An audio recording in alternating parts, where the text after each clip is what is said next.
Hello friend, જય શ્રી કૃષ્ણ. એકવાર બનાવીને આખા વર્ષ માટે ઉપયોગમાં લઈ શકાય તેવો અથાણાનો મસાલો બનાવીશું. તો આ મસાલો છે એ આ રીતે બનાવશો તો આખા વર્ષ માટે સારું રહેશે. અને ગમે ત્યારે તમારે એનું ઇન્સ્ટન્ટ અથાણું બનાવવું હશે તો 2 જ મિનિટમાં અથાણું બની જશે. અને આ મસાલો છે એ કોઈ પણ ખીચામાં કે શાકભાજીમાં કે ખાખરામાં તમે ગમે તેમાં ઉપયોગમાં પણ લઈ શકો. તો અથાણાનો મસાલો બનાવવા માટે સૌથી પહેલાં આપણે મીઠાને શેકીને લેવાનું છે. તો 4 ચમચી જેટલું મેં મીઠું લીધું છે. તો ગેસની ફ્લેમ સ્લો કરી 2 થી 3 મિનિટ માટે તમારે મીઠાને શેકીને લેવાનું છે. તો મીઠું છે એ શેકીને લેશો તો અથાણાનો છે આ સંભાર મસાલો છે એ લાંબો સમય સુધી સારું રહેશે. અને મીઠામાં જે પાણીનો ભાગ છે એ પણ બળી જશે. તો મીઠું શેકાઈ ગયું છે. તો મસાલો બનાવવા માટે એક ડીશની અંદર 2 ચમચી મેં રાઈના કુરિયા લીધા છે, 1 ચમચી ધાણાના કુરિયા લેશું અને 5 ચમચી આપણે મેથીના કુરિયા લેવાના છે. તો મેથીના કુરિયાનું પ્રમાણ છે એ તમારે વધારે રાખવાનું છે. તો આ રીતે વચ્ચે જગ્યા કરી 1 ચમચી સ્ટ્રોંગ હિંગ હોય એવી લેવાની છે. 1 ચમચી જેટલી આપણે હળદર એડ કરીશું. 5 થી 6 મેં આખા લવિંગ લીધા છે. તો હવે આપણે 2 પાવડા જેટલું તેલ ગરમ કરવા મૂકીશું. તો અત્યારે તેલનું પ્રમાણ એકદમ ઓછું રાખવાનું છે. તો તેલ છે એ ગરમ થયું છે કે નહીં એમ ચેક કરવા આપણે રાઈ કે મેથીના કુરિયા એડ કરી અને ચેક કરવાનું છે. જો કુરિયા ઉપર આવે તો માનવાનું કે તેલ છે આપણું ગરમ થઈ ગયું છે.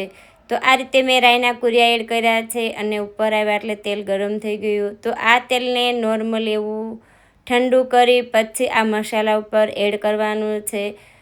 તો ડીશને ઢાંકીને 5 મિનિટ માટે રહેવા દેવાની છે. તો 5 મિનિટ રહેવા દેશો પછી ડીશને ખોલશો તો આ મસાલાની એકદમ સરસ ઘરમાં સ્મેલ આવશે.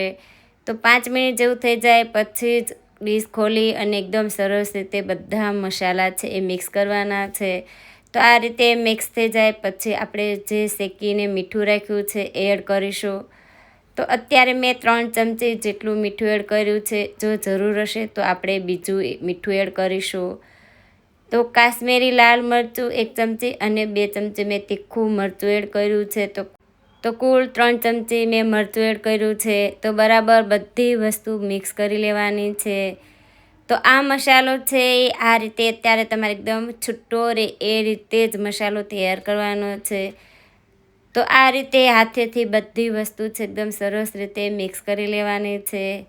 તો આ રીતે મસાલો બનાવશો તો તમારો મસાલો છે આખા વર્ષ માટે સારો રહેશે. તો આ મસાલામાં મને મરચું ઓછું લાગતું હતું તો બીજું મેં તીખું 2 ચમચી જેટલું મરચું એડ કર્યું છે. તો કુલ 5 ચમચી જેટલું મેં મરચું એડ કર્યું છે.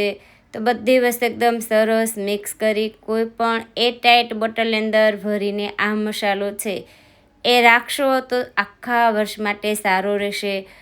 તો ગમે ત્યારે કેરીની કટકી છે કે કોઈ પણ બીજા અથાણા છે કે ખીચું બનાવો ત્યારે તમે કોઈ પણમાં આ મસાલો છે એ ઉપયોગમાં લઈ શકો. તો આ મસાલો છે એ આખા વર્ષ માટે બહાર રાખશો તો પણ સારો રહેશે. તો હવે કેરીનું ઇન્સ્ટન્ટ અથાણું બનાવવા માટે વજનમાં 500 ગ્રામ મેં કેરી લીધી છે. તો ઇન્સ્ટન્ટ અથાણું બનાવવું હોય તો તમે કોઈ પણ કેરીનો ઉપયોગ કરી શકો.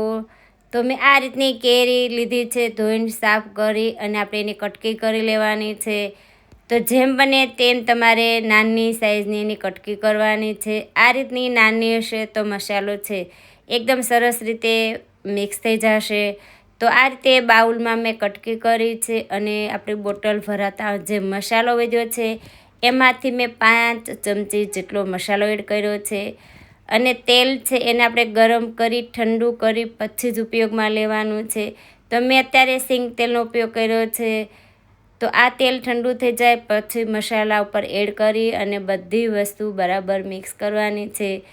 જો તમારે આ ઇન્સ્ટન્ટ બનાવેલું અથાણું છે લાંબો સમય માટે સારું રાખવું હોય તો તમારે તેલનું પ્રમાણ છે ડબલ રાખવાનું. પણ મારા ઘરે આ કટકીનું અથાણું છે 8 થી 10 દિવસમાં પૂરું થઈ જશે.